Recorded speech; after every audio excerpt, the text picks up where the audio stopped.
Scary telling.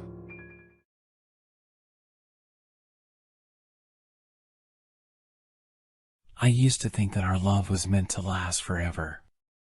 But as I stood in the shower, listening to the sound of the bathroom door creaking open, I knew that everything had changed. My girlfriend had passed away recently, and I was struggling to cope with her loss. As I tried to focus on the warm water streaming down my back, I heard the familiar sound of her fingernails tapping on the sink. I froze, my heart racing as I wondered if I was hallucinating. But the tapping continued, and I knew that something was wrong. Suddenly, the shower curtain jerked open, and I spun around to face the empty bathroom. I was alone, but I could feel a presence lingering in the room. A chill ran down my spine as I realized that my girlfriend's spirit was still with me. I tried to shake off the feeling, but as I lathered my hair, I heard the tapping once more. This time, it was coming from inside the shower. I gasped as I watched the water droplets dance to the beat of her nails. The feeling of being watched grew stronger as I hurried to finish my shower. I could feel my girlfriend's spirit haunting me, and I knew that I needed to find a way to set her free. As I stepped out of the shower, I saw a faint figure standing in the corner of the room. I could barely make out her face, but I knew that it was her. With trembling hands, I reached for a towel and began to dry off. But as I turned to face the mirror, I saw a reflection standing right behind me. Her eyes were cold and empty, and her face was twisted in a grotesque grin. I screamed and stumbled backwards, tripping over the bath mat and hitting my head on the floor. When I looked up, she was gone. But I knew that she would be back. Over the next few days, the haunting continued. I would hear her tapping on the sink or see her reflection in the mirror. I tried to ignore her, but I knew that she was only growing stronger. One night, I decided to confront her. As I stood in the bathroom, I called out to her, begging her to leave me alone. Suddenly, the room grew cold, and I heard a voice whispering in my ear. "I will never leave you," she said. "You are mine forever." I screamed and ran from the room, but I knew that I could never escape her. She had claimed me as her own, and I was trapped in her haunted realm. Days turned into weeks, and the haunting continued. I could feel her presence everywhere, watching me, haunting me. I knew that I had to find a way to break the curse, to set her free. Finally, I found a solution. I went to her grave and performed a ritual, burning sage and reciting an incantation. As I finished, I saw a light rising from the grave, and I knew that her spirit was finally free. As I walked back to my apartment, I felt a sense of peace wash over me. The haunting was finally over, and I could move on with my life. But as I stepped into the bathroom, I saw her reflection once more. This time, she was smiling.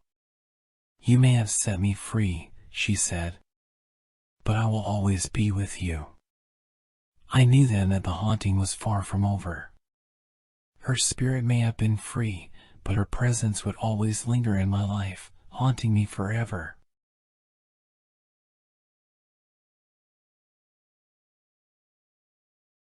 I used to be considered the evil twin. My sister and I were identical in every way, except for our personalities. While she was kind and outgoing, I was quiet and withdrawn. People always seemed to prefer her, leaving me feeling like the unwanted sibling. But everything changed one fateful night. It was our 18th birthday, and our parents had thrown a party to celebrate. My sister was the center of attention, as usual, but I didn't mind. I was used to being in her shadow. I spent most of the night alone, watching from the sidelines. But then, something strange happened. I saw my sister talking to a boy I didn't recognize. He was tall, with dark hair and piercing blue eyes. As soon as I saw him, I felt a strange sensation in the pit of my stomach. I couldn't explain it, but I knew that something wasn't right. As the night wore on, I watched as my sister and the boy disappeared into a dark corner of the house. I tried to ignore the feeling of unease that was growing inside me, but I couldn't. Something was wrong. I could feel it. I followed them, my heart pounding in my chest. As I turned the corner, I saw something that made my blood run cold. My sister was lying on the ground, unconscious, and the boy was standing over her, a twisted smile on his face. I screamed, and he turned to face me. That's when I saw his eyes. They weren't blue anymore. They were glowing red, like hot coals. I tried to run, but he was too fast. He caught me by the arm, his grip like a vice. And then, everything went black. When I woke up, I was in a dark room. The only light came from a single bulb hanging from the ceiling. I looked around, trying to make sense of where I was. That's when I saw her, my sister, lying on a bed in the corner of the room. She was still unconscious, but she was breathing. I tried to wake her up, but she wouldn't stir. I was trapped. I didn't know where I was, or who had taken us. All I knew was that I was alone with my unconscious sister in a dark room.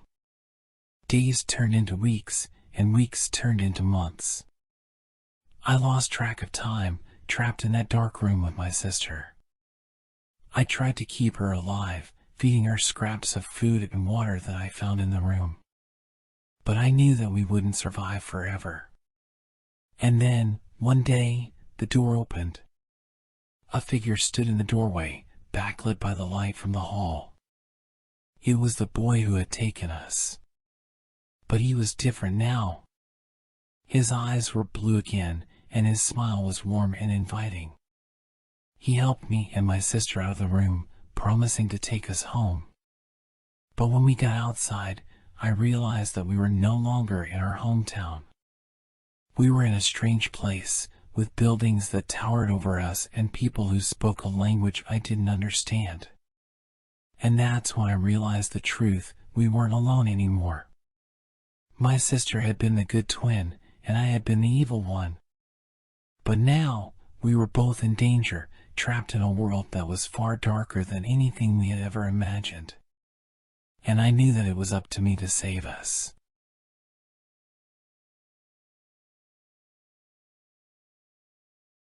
As a young boy with a congenital heart defect, I had always known that I would need a transplant at some point in my life. So, when the call finally came that a donor heart had been found, I was both excited and terrified. The surgery went smoothly, and soon I was on the road to recovery. However, as time went on, I started to notice strange things happening. I would hear whispers in my ear while I was alone, and I felt like I was being watched even when there was no one around. At first, I dismissed it as the side effects of the medication or my overactive imagination, but soon the occurrences became too frequent and too intense to ignore.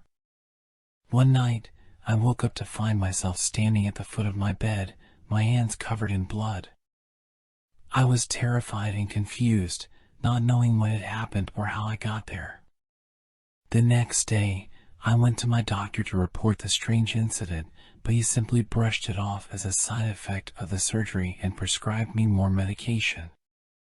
But the strange occurrences continued, and they only seemed to be getting worse. I would wake up with scratches on my body, and I would find objects in my room that I didn't remember bringing in. It was like something was taking control of me, using me as a vessel for its own dark purposes. One day, I decided to do some research on the donor whose heart was now beating in my chest.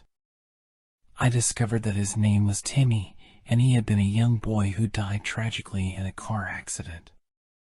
His family had donated his organs, hoping to give someone else a chance at life. But as I delved deeper into his story, I realized that there was more to it than just a tragic accident. Timmy's father had been a wealthy man, known for his ruthless business tactics and willingness to do whatever it took to get what he wanted. I began to suspect that Timmy's father had made a deal with the devil to ensure that his son's heart would go to someone who could continue to do his bidding even after death. As I dug deeper, I found evidence that Timmy's father had paid off the doctors to ensure that his son's heart would go to me. And with that, I realized the true cost of my new heart. I was a pawn in a sinister game, a vessel for Timmy's father to continue his evil deeds through me. But I refused to be a puppet, and I knew that I had to break free from his grip before it was too late. I reached out to a group of paranormal investigators, hoping that they could help me rid myself of Timmy's father's hold. They performed a ritual that involved exorcising the evil spirit that had taken over me, and it was a success. But I knew that I would never truly be free from the horrors that I had experienced. I had paid a terrible price for my new heart, and I would never forget the dark forces that had been at work behind the scenes.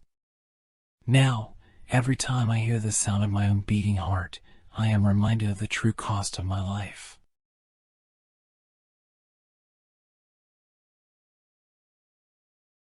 I never thought I would be a person who would fall victim to paranoia, but after my last relationship ended in a tumultuous and frightening manner, I couldn't help but constantly look over my shoulder. The fear of someone watching me, following me, or even being in the back seat of my car was enough to make me feel constantly on edge. So, I did what any rational person would do. I downsized my car. I thought a smaller car would make me feel safer and more in control of my surroundings. I even stopped carrying pepper spray, thinking I wouldn't need it anymore. I thought I had finally conquered my fear and could live my life without constantly looking over my shoulder. But that all changed one night. I was leaving work late and heading to my car, feeling tired and ready to go home. As I approached my car, I felt a chill run down my spine. It was as if someone was watching me, waiting for me to let my guard down. I tried to shake off the feeling and reminded myself that I was being irrational. But as I sat in my car, I heard a soft whisper in my ear, "Found you." I immediately turned around, but no one was there. I frantically checked the back seat, but it was empty. I was alone. But the feeling of being watched didn't go away. It was as if the whisper had come from inside my own head. I started the car and drove home as fast as I could, constantly checking the rearview mirror. I thought I was just being paranoid, but the feeling of being watched persisted. Over the next few weeks, I noticed small changes around my home. Objects moved slightly out of place, doors that I was sure I had locked were unlocked when I returned. It was nothing too alarming, but it was enough to make me feel uneasy. One night, as I was getting ready for bed, I heard the same whisper in my ear. "Found you." I turned around, but no one was there. I started to panic. Was I going crazy? Was someone playing a sick joke on me? Or was someone really watching me?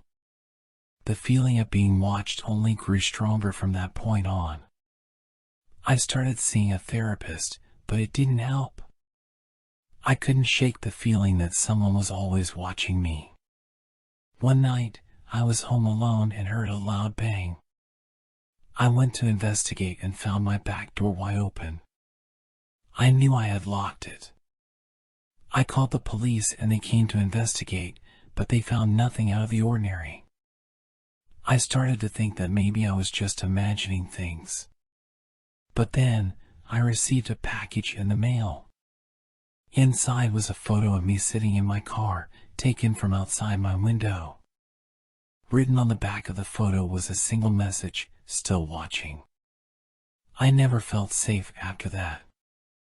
I moved to a new city, changed my name, and even underwent plastic surgery to alter my appearance. But I always felt like someone was watching me, waiting for the right moment to strike. I never found out who was watching me or why. But I will never forget the feeling of being constantly watched and followed. It's a feeling that still haunts me to this day, and one that I fear I will never be able to shake off.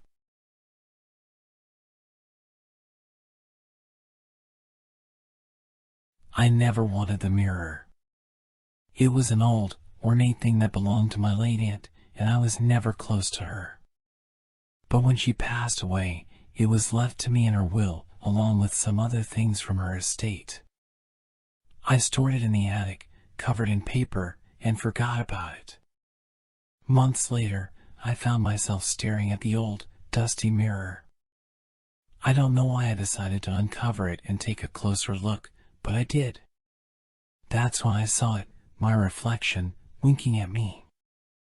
I froze, feeling my heart race in my chest. I must have been seeing things. I rubbed my eyes and looked back into the mirror. My reflection was just staring back at me, motionless. I breathed a sigh of relief and walked away, chiding myself for being silly.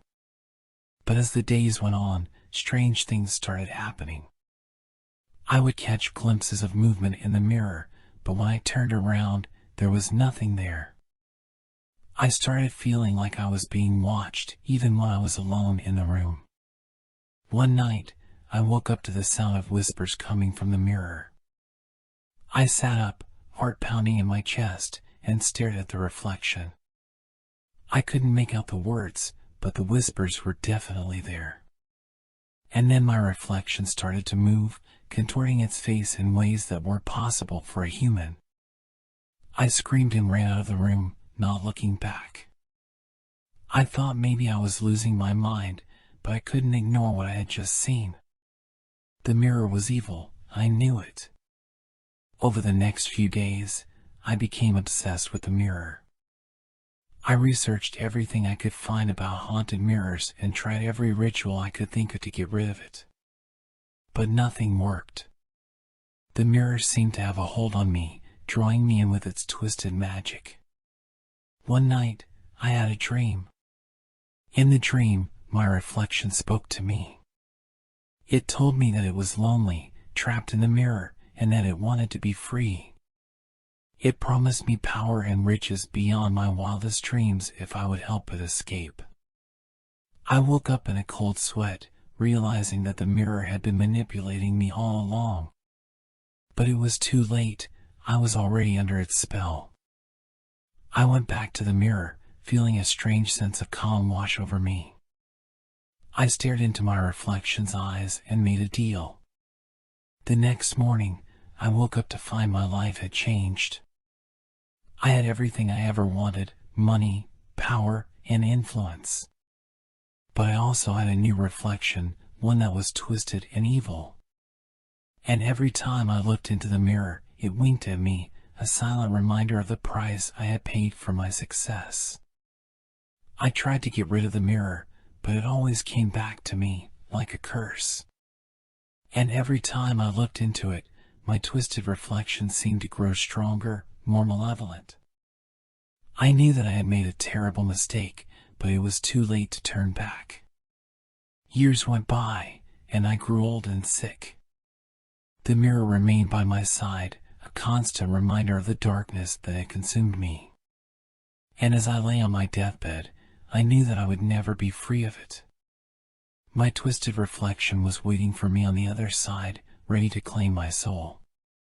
And so, as my eyes closed for the last time, I saw my reflection wink at me one final time.